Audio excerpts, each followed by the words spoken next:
और मेरे साथ बैठे हुए सभी को भी मेरा प्रणाम। आज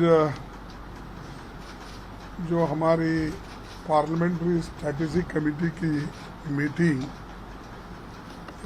हमारे कांग्रेस अध्यक्षा के नेतृत्व में हुआ और हमने वहाँ पर हर विषय पे चर्चा की और 1 घंटे तक हमने हर मुद्दे पे बातचीत की। करने के बाद एक नतीजे पे हम आए हैं, जो महत्व के मुद्दे हैं उनको उठाना चाहिए।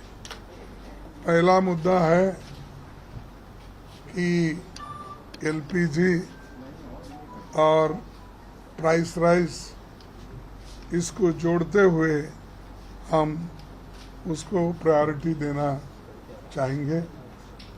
उसके बाद में अग्निपथ स्कीम अब आर्मी रिक्रूटमेंट का है, जो सारे देश में बहुत बड़ा युवकों में एक हंगामा मचा हुआ है और बहुत युवा लोग चिंतित भी है और हम उस सब्जेक्ट को भी वहाँ पर उठाना चाहते हैं।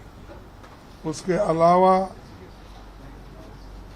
और अनएम्प्लॉयमेंट का इशू है, वो भी हम वहाँ पर प्रस्ताव करना चाहते हैं और उसी के साथ साथ ये अटैक ऑन फेडरल स्ट्रक्चर्स, ये हमारे जो संघीय ढांचा है उसको भी वो लोग जो आज खराब कर रहे हैं और उस फेडरल स्ट्रक्चर को भी वो ख़त्म करने की कोशिश कर रहे हैं।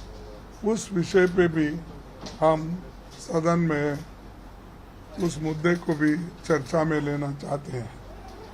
उसके बाद में ये फिस्कल क्राइसिस, जो हमारा रुपए का मूल्य घटा है डॉलर के मुकाबले में और आज दिन ब दिन हमारी आर्थिक परिस्थिति भी कमज़ोर होती जा रही है, इसीलिए उस मुद्दे पे भी हम चर्चा करेंगे।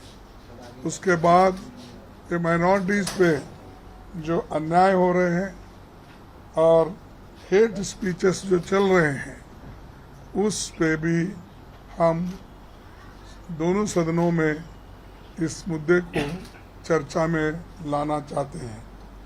उसके अलावा जो ऑटोनोमस बॉडीज़ हैं उनको कमज़ोर किया जा रहा है, मिसयूज़ किया जा रहा है और बहुत से जगह सरकार खुद उसमें अपना इन्फ्लुएंस यूज़ करके लोगों को, लीडरों को तंग करने का, हरास करने का, सरकारें गिराने का वो काम कर रही है। उस ईडी को और सीबीआई को लेकर वो काम भी कर रहे हैं, उस मुद्दे पे भी हम चर्चा चाहते हैं। उसके अलावा ये जो एक्सटर्नल थ्रेट है, जो चाइना का आजकल सब जगह हमारे एरिया में जो आक्रमण हो रहा है, उस इश्यू से भी हम आगे बढ़ाना चाहते हैं। हाउस में उसके बारे में भी बात करना चाहते हैं। उसके बाद जो ये फॉरेस्ट कंजर्वेशन रूल्स हैं, जो पहले कांग्रेस पार्टी ने शेड्यूल ट्राइब्स के लिए उनकी हिफाजत के लिए, उनकी रक्षा के लिए, उनकी ज़मीन की रक्षा के लिए जो कानून लाए थे, उसको रूल्स के मुताबिक आगे करके वो डाइल्यूट करना चाहते हैं। तो ये सारे मुद्दे हमारे सामने हैं।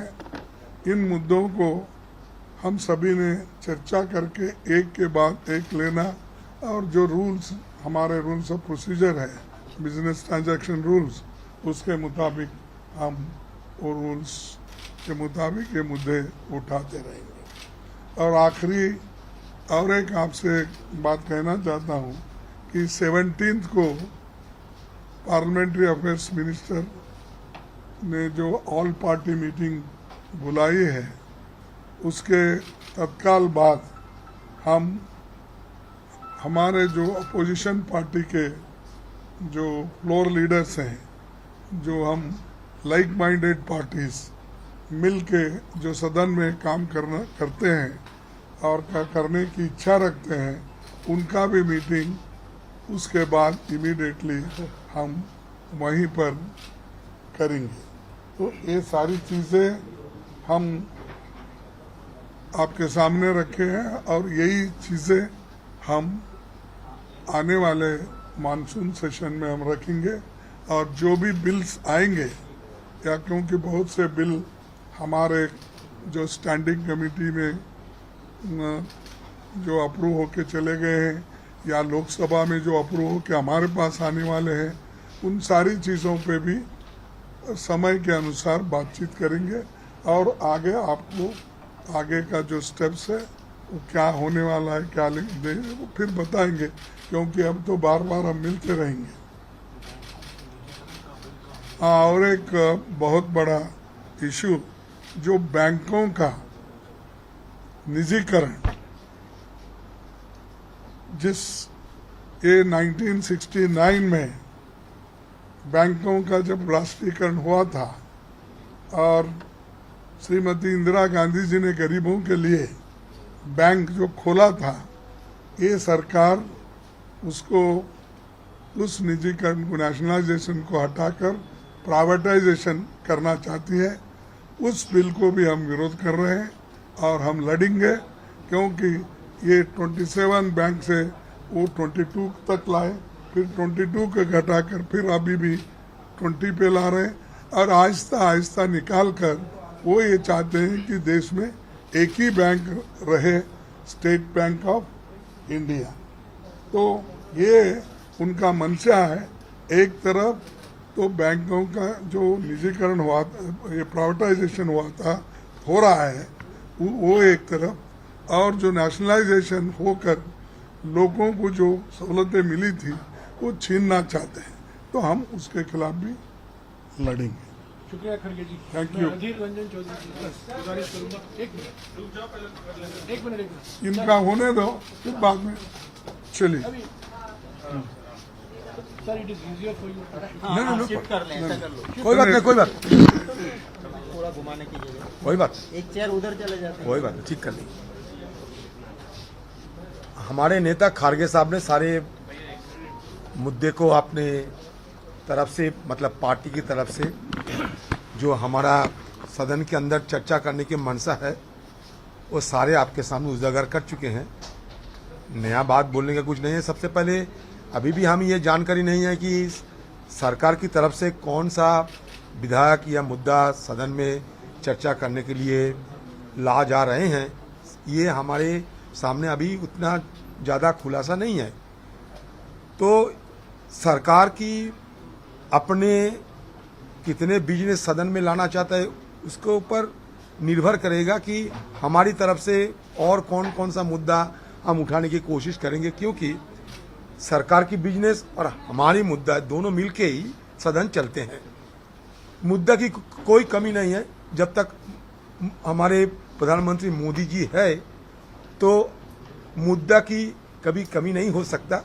अनेक मुद्दा होने का अभी संभावना है, क्योंकि मोदी जी है तो मुद्दा भी मुमकिन है। एक नहीं, अनेक मुद्दा मुमकिन है।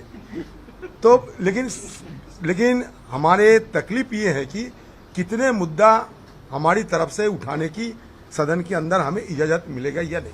सबसे ये हमारे सामने अभी सबसे बड़ा चुनौतियां हैं, क्योंकि जिधर से जाइए, पंजाब से लेके नॉर्थ ईस्ट से लेके, कहीं बाढ़, कहीं तनाव, कहीं श्रीलंकन इशू, कभी चाइनीज इशू, सारे हमारे देश में अभी चारों तरफ मुद्दा ही मुद्दा है।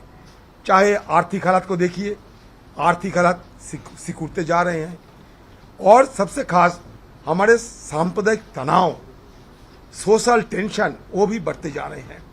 ये देश के लिए बड़ा हानिकारी होगा। एक तरफ मतलब सर से मतलब तन से सर जुदा करने की और साथ साथ मुसलमान समाज को खत्म करने की, ये दोनों तरफ से ये जो नज़ारा हमारे देश के सामने आज आ रहे हैं, ये हम सब चिंतित है। ये हिंदुस्तान एक बड़ा देश है, ये देश को और सशक्त करने के लिए सोशल स्टेबिलिटी चाहिए, समाज में शांति के माहौल कायम होना चाहिए। इसके लिए सदन के अंदर भी हम सरकार से ये बात रखने के लिए मांग करूंगा कि सरकार इसमें क्या सोच रही है। एक तो कम्युनलाइजेशन ऑफ सोसाइटी हो रहे हैं, हमारे आर्थिक हालात बिगड़ते जा रहे हैं, रोजमर्रा चीज़ों की जो दाम होता है काफ़ी उसका इजाफा हो रहे हैं, तो हम किधर जाएंगे। अंदर बाहर चारों तरफ हमारी ये जो तकलीफ ये बढ़ते जा रहे हैं। तो देखते हैं, हम चाहते हैं कि सदन सही ढंग से चले, सदन में ज़्यादा से ज़्यादा कामकाज हो और ये कामकाज में हम भी शिरकत लेना चाहते हैं। जितना सदन के अंदर हमें मौका मिलना चाहिए, जैसे कि हमारे 0 आवर है, क्वेश्चन आवर है, कॉलिंग अटेंशन है, प्राइवेट मेंबर है, जो है आप सब जानते हैं, सदन में आप लोगों को ज़्यादा जानकारी भी है। ये सारे जो हमारे उपाय है, हमारे पास जो जितना औज़र है, सबको हम इस्तेमाल करते हुए हमारा आम लोगों की बात रखने का कोशिश करूंगा। हमारे मुद्दे ही है कि हिंदुस्तान के आम लोग परेशान है, हिंदुस्तान के आम लोग तकलीफ में है, हिंदुस्तान में बेरोजगार की इजाफा हो रहे हैं धड़ल्ले से। तो लोगों की तकलीफ उठाना और ये तकलीफ को सुलझाने के लिए सरकार की क्या राय है, ये सरकार की राय मालूमात करना, ये सदन में हमारा काम बनता है, फर्ज बनता है। वो काम हम करते रहेंगे, वो भी हम शांतिपूर्ण ढंग से करना चाहते हैं। सदन ढंग से चले, सारे चर्चा हो, हमारे भी बात रखने का मौका दिया जाए, सरकार भी अपने बात रखे, ये हम चाहते हैं। शुक्रिया अजीत जी। आखिर में शक्ति सिंह से मैं पूछूंगा, ये जो आज खबर निकला है, जो असंसदीय शब्द है, जुमलाबाजी, नाटकबाजी, ड्रामाबाजी, जो हमेशा विपक्ष भाषा इस्तेमाल कर रहा है प्रधानमंत्री और प्रधानमंत्री के सरकार को घेरने के लिए, उसको सभी शब्द को अभी अनपार्लियामेंट्री घोषित किया गया है। इस पर शक्ति सिंह जी कुछ कहेंगे। धन्यवाद जयराम जी। सबसे पहले आप सभी का स्वागत करता हूं। ये जो गला घोंटने की लोकतंत्र की आप पूरा देश जो देख रहे हैं, ये गुजरात में यही मोदी जी जब चीफ मिनिस्टर थे, मैं लीडर ऑफ ऑपोजिशन था, हम वहां के बिल्कुल विटनेस रहे हैं। इसी तरह से लोकतंत्र का गला घोंटा जाता था। आज जो गुजरात, जहां से first speaker of Lok Sabha Mavalankar ji आते थे, उस मावलंकर जी ने खुद अपने पैसे दिए और उसके बाद हर सरकार फंड देती थी और मावलंकर ब्यूरो चलता था विधायकों मंत्रियों की ट्रेनिंग का। मोदी जी बने मुख्यमंत्री, उस मावलंकर ब्यूरो को खत्म कर दिया, लोकतंत्र की ट्रेनिंग का गला घोंट दिया। और आज आप देखें तो आंदोलन करना वो संवैधानिक अधिकार है, फिर भी वहां पे वो आंदोलन जीवी वर्ड लाके लोगों को मजाक बना रहे थे। लोकतंत्र में जुमला देना वो जायज नहीं है। और इस देश के आज के गृह मंत्री ने खुद किया कि चुनाव के वक्त हम कहते हैं ना, वो करना थोड़ा ही होता है, वो तो जुमले होते हैं। वो बात हम उनको सुनाते हैं। आज आप आजादी आने से आज तक में किसी भी असेंबली ने या लोकसभा या राज्यसभा के हमारे जो अनपार्लियामेंट्री वर्ड्स में जुमले जीवी, जुमलेबाज, वो कभी भी अनपार्लियामेंट्री नहीं हुआ है। भ्रष्ट कभी भी अनपार्लियामेंट्री नहीं हुआ है। आप झूठ बोल रहे हो, आप नौटंकी कर रहे हो बार बार। जब यही लोग ऑपोजिशन में थे, भारतीय जनता पार्टी कांग्रेस की सरकार थी, ये सारे लफ्ज हमारे खिलाफ यूज होते थे।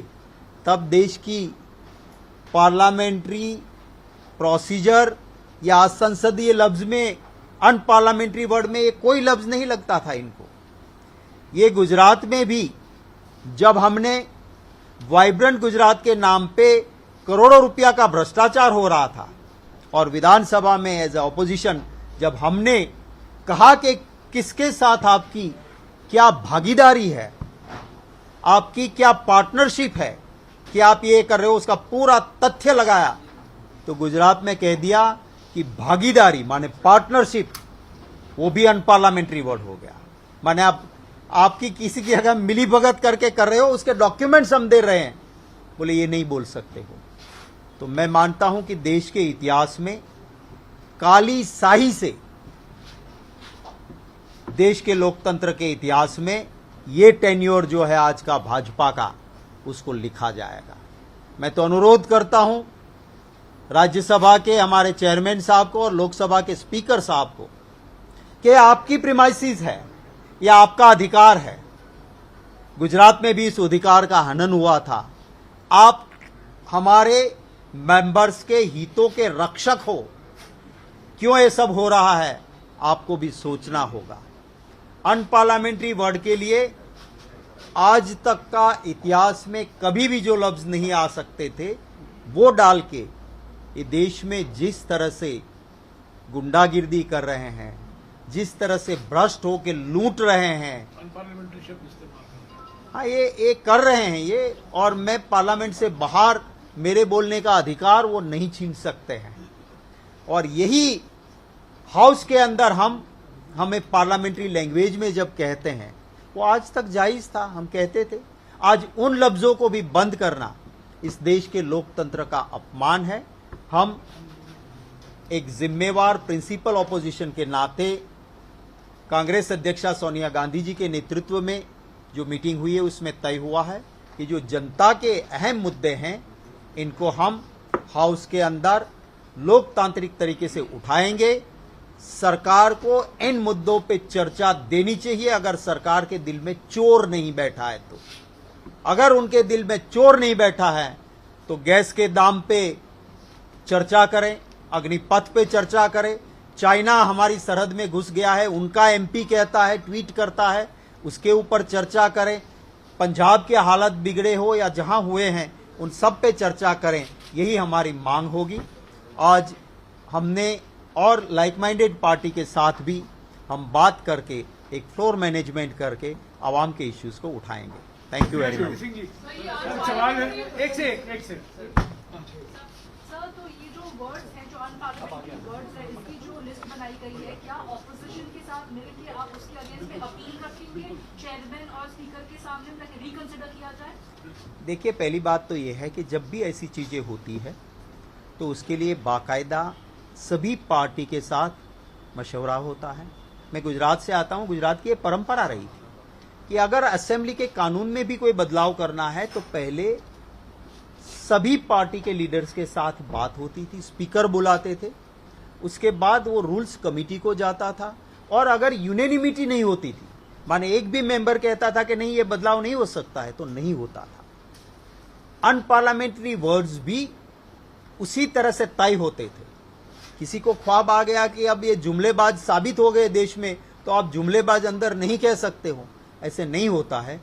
हमने अनुरोध ये पब्लिक प्लेटफॉर्म से भी कर रहे हैं और जैसा कि हमारे मुख्य सचेतक जी ने कहा, हम ऑफिशियल भी चेयरमैन साहब को और स्पीकर साहब को ये जरूर गुजारिश करेंगे कि ये परंपरा नहीं है। सर, आगे क्या लगता है कि वजह क्या है कि इस शब्दावली को हटाने की वजह क्या लगती है आपको? पर्टिकुलर जो शब्द इस्तेमाल हो रहे थे और उनका नाम उस पर लिखा हुआ। देखिए, सच जब चिपकता है तो भाजपा वाले घबराते हैं।